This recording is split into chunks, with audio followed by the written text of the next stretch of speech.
مائیں مار کھاتی ہیں، لیکن وہ پتر جس کو بڑی محنت سے پالا ہے وہ جوان ہوتا ہے تو اماں سے کہتا ہے تجھے چھوڑ دینا ہے، پر جس لڑکی سے میرا ٹیلی فون پہ رابطہ ہے اسے نہیں میں نے چھوڑنا، وہ نہیں چھوڑ سکتی، ہر شے کچل جاتا ہے وہ۔ اماں کبھی لیٹ کے رات کو سوچتی ہے کہ یہ تو میری کل کمائی تھی، میں تو آج بھی اس کے حصے کے تھپڑ اپنی گالوں پہ برداشت کر رہی ہوں، تو یہ کدھر گیا؟ اردشیر نام کا بادشاہ تھا وہ، حضرت محدث ابن الجوزی آج سے کچھ 700 سال پہلے لکھتے ہیں۔ اردشیر بادشاہ بڑا خوبصورت تھا، جوان تھا، بڑا عقل مند تھا، اس نے اس طرح کی قریب کی ساری ریاستوں پہ قبضہ کر لیا، بڑا عقل مند زیرک تھا، قبضہ ہو گیا۔ ایک بادشاہ بڑا سخت تھا، اس کے ساتھ جب پنجہ آزمائی ہوئی تو اردشیر کہتا ہے اس پہ میرا قبضہ نہیں ہو رہا تھا، اور جب ہم نے ساری ریاستوں نے مل کے اس پر حملہ کیا تو ایک قلعے کے اندر قلعہ بند ہو گیا۔ اردشیر بڑا خوبصورت آدمی تھا، بڑا سمجھدار تھا، تو وہ بادشاہ قلعہ بند ہو گیا، اس نے کہا نکلنا ہی نہیں، اب وہ اندر بند ہے، یک بار کی حملہ کیا تو وہ بڑا قلعہ تھا اس میں بند ہو گیا۔ اس بادشاہ کی نا جس پر حملہ کیا اس کی بیٹی اچانک ایک دن قلعے کی دیوار پہ چڑھی تو اردشیر کے حسن و جمال کو دیکھا تو عاشق ہو گئی، اور اپنے ہی باپ کے خلاف اسے کہنے لگی کہ اگر تو میرے ساتھ شادی کا وعدہ کرے نا تو میں تجھے رستہ بتاتی ہوں حملہ کرنے کا۔ اس نے کہا میرا وعدہ رہا، تو رستہ بتا۔ اس نے رستہ بتایا اس لڑکی نے، اور بادشاہ نے حملہ کیا تو اس کا باپ قتل کیا، اس علاقے پہ قبضہ کیا شادی کے وعدے پر۔ ہاں نفسانی خواہش بندے کو اندھا کر دیتی، نہیں سمجھ آتی اس کو میں کدھر جانا ہے، اندھا کر دیتی۔ حملہ کیا، اور جب اس لڑکی کو لے کے آیا نا اپنے محل میں تو پہلے دن شادی کی پہلی رات تھی، تو بستر بچھایا کنیز نے، تو وہ کبھی کروٹ ادھر بدلتی کبھی ادھر بدلتی، تو بادشاہ کہنے لگا کیا ہے؟ کہنے لگی بستر میں کچھ ہے مجھے تکلیف دے رہی۔ اس نے چراغ جلائے اور جب بستر اٹھایا تو ایک اتنا سا دھاگا نکلا، دھاگے سے عموماً تکلیف نہیں ہوتی، تو اس نے کہا تو اتنی نرم و نازک ہے کہ دھاگا؟ کہنے لگی میرا باپ نا میرے ساتھ اتنا پیار کرتا تھا کہ روز میرا بستر بھی خود بچھاتا تھا، اور اس نے آلہ رکھا ہوا تھا، وہ ناپتا تھا کہ کوئی پایا اونچا نیچا تو نہیں، میری بیٹی کا بھینس سوتے وقت خراب نہ ہو جائے، اور میرے لیے گوشت اور کپڑے بھی خود پسند کر کے لاتا تھا، کھانے پینے کا خود خیال کرتا تھا۔ اردشیر کہنے لگا اچھا وہ اتنا پیار کرتا تھا، اور پھر تو نے اس کے ساتھ کیا کیا؟ کہنے لگا بلاؤ کنیزوں کو بلایا، فرمایا اس کو اٹھاؤ اور جلاد کے پاس لے جاؤ، اسے کہو کہ اس کے بال ایک گھوڑے کے ساتھ باندھے، پیر دوسرے گھوڑے کے ساتھ باندھے، اور ایک گھوڑا ادھر بھگا دے، کدھر بھگا دے، یہ جس کے باپ نے اتنا پیار کیا یہ نفس کی اتنی غلام ہے کہ اس کی وفادار نہیں رہی تو میری وفادار کیسے بنے گی؟ اس نے اتنے نازوں سے پالا کہ دھاگا اسے برداشت نہیں۔ او یارو یاد رکھو، اگر نفس کی غلامی کرو اور بڑے وفاداروں کو چھوڑ کے غلامی کرو تو پھر کہو وفادار مل جائیں، کوئی بول اب لڑا نہ بول بیٹھی ہوں دے خصم ناراض بڑ بولیاں دے، کہاں سیر کھائے تے بلبل ٹھنڈ پائے، بڑے فرق نہیں سجنا بولیاں دے، جڑیاں خصماں دی وچ رضا وسن، پاگ جاگ جاندے انہاں گولیاں دے، آپ ادلیاں نو سردار پین تکے تے شرما والیاں نو جھوٹے ڈولیاں دے۔ اپنے نفس کے پیچھے چلو گے تو یہ تباہی ہے، جب ہم نے کسی سے وفا نہیں کی تو یہ کیا امید ہوئی کہ دنیا ہم سے وفا کرے گی؟ اللہ رسول کی مرضی کے مطابق اصول پسند زندگی بنائیں، ایک ایک کر کے اپنی خواہشات سے پیچھے ہٹیں، تھوڑے پہ گزارا کرنا سیکھیں، اپنے نفس کو سمجھائیں۔ ضروری نہیں کہ روٹی ہر وقت مزے کے لیے کھائی جائے، کبھی کمر سیدھی کرنے کے لیے خشک روٹی بھی کھا کے دیکھو، کبھی سادہ کھانا اس پہ بھی اکتفا کرو، کبھی تھوڑا کھا کے اچھے طریقے سے سادے کمرے میں بھی اللہ کو یاد کر کے دیکھو۔ نفس کے پیچھے نہ بھاگیے گا، تباہی کرے گا۔ فرمایا خواہشوں کے پیچھے نہ چلنا، تمہیں اللہ کے راستے سے بہکا دیں گی، اور فرمایا بے شک ان کے لیے سخت عذاب ہے جو اللہ کے راستے سے بہک گئے۔ اور کیوں سخت عذاب ہے؟ اس لیے کہ انہوں نے آخرت کے دن کو بھلا دیا، تو آخرت کا دن بھلا دیا، پیچھے کا خواہشوں کے پیچھے نہ چلنا، تمہیں اللہ کا راستہ بھلا دیں گی۔ مفہوم آیت یہ ہوا، قرآن نے ہمیں ارشاد یہ فرمایا کہ خواہشات نفس کے پیچھے چلو گے آخرت کو بھول جاؤ، تمہارے ذہن میں یہ بات نہیں رہے گی کہ میں نے مرنا بھی ہے۔ پھر لوگ معاذ اللہ ثم معاذ اللہ یہ کہیں گے کہ بھائی یہاں جینے دو نا، پھر آگے جائیں گے تو دیکھی جائے گی۔ لوگ بھول گئے مرنے کو۔ ہماری ساری جدوجہد زندہ رہنے کے لیے ہے، ساری 60-70 سال کے لیے سارا کچھ ہے۔ آپ دیکھ لیں، ٹٹول لیں کسی بندے کو، صرف جتنی محنت کر رہا ہے وہ جینے کے لیے کر رہا ہے۔ رب کریم کے بندے جتنی محنت کرتے تھے مرنے کے لیے کرتے تھے، وہ مرنے کے لیے کوشش کرتے تھے کہ مر جانا ہے، اس کے لیے جدوجہد۔ ہم جتنی جدوجہد کر رہے ہیں ساری جینے کے لیے، جینے کے لیے۔ میرے رسول کریم صلی اللہ تعالی علیہ وسلم کا ایک فرمان ہے مسند امام احمد بن حنبل میں، اور بڑا نرالا، بڑا انوکھا اور بڑا معنی خیز ہے۔ حضور سید عالم صلی اللہ تعالی علیہ وسلم نے فرمایا بڑا بیوقوف ہے وہ شخص، ذرا ترتیب دیکھیے، حضور کی زبان سے نکلے ہوئے حکمت کے موتی، مسند امام احمد بن حنبل۔ فرمایا وہ بڑا بیوقوف بندہ ہے جو چلتا اپنی خواہشات نفس کے پیچھے اور امید یہ رکھتا ہے کہ رب مجھے آخرت میں انعام عطا کرے گا۔ چلتا کس کے پیچھے؟ خواہش کے پیچھے، اور کہتا یہ ہے کہ اللہ مجھے قیامت میں انعام دے گا، تو انعام تو اسے دیا جاتا ہے نا جو کو محنت کرتا ہے۔ دیکھیں نا، جس کا منہ پنڈی کی طرف ہے تو پنڈی وہ پہنچے گا کہ وہ جس کا منہ پنڈی کی طرف ہے وہ لاہور پہنچ جائے گا۔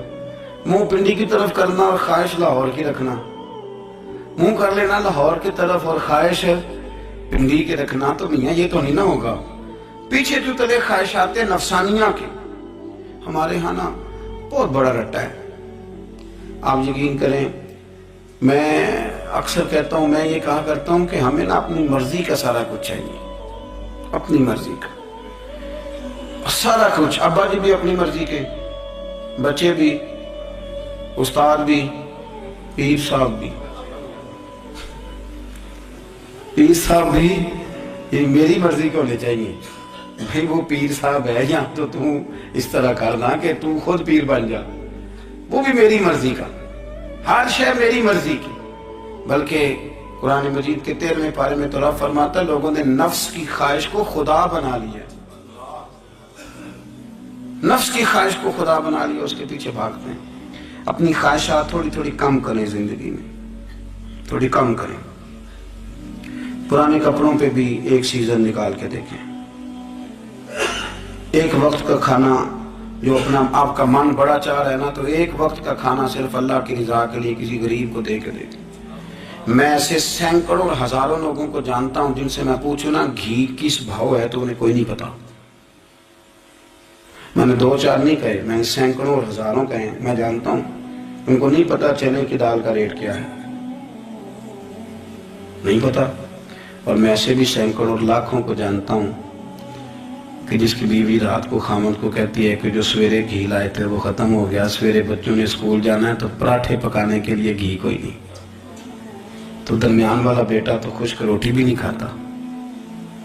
دیکھو نا، ہم سیاست کی بات کر رہے ہیں، فلانے کا فیصلہ ٹھیک ہے کہ نہیں، اور ایک ہمارے محلے میں وہ گھر بھی ہے جو سویرے یہ ڈسکس کر رہے ہیں کہ بچوں کے لیے گھی نہیں ہے، انہوں نے اسکول، یہ سارے تبصرے، یہ ساری باتیں، یہ لمبے چوڑے، یہ تو پیٹ بھر کے روٹی کھانے کے مسئلے ہیں۔ اگر بھوک شدید لگی ہو تو پھر بات یاد نہیں رہتے۔ نفسیانی خواہشات کا حال یہ ہے کہ جو نیا موبائل کا نیا ماڈل آتا ہے وہ مارکیٹ میں شارٹ ہو جاتا ہے، ہیں ہم غریب لوگ۔ نیا ماڈل جو آتا ہے نا موبائل کا، وہ ہمارے ہاں مارکیٹوں میں ملتا نیا، یعنی پرانا ملے گا آپ کو، استعمال شدہ نیا۔ یہ وہ غریب ملک ہے جس کے اندر تھر میں لوگوں کو پانی نہیں مل رہا۔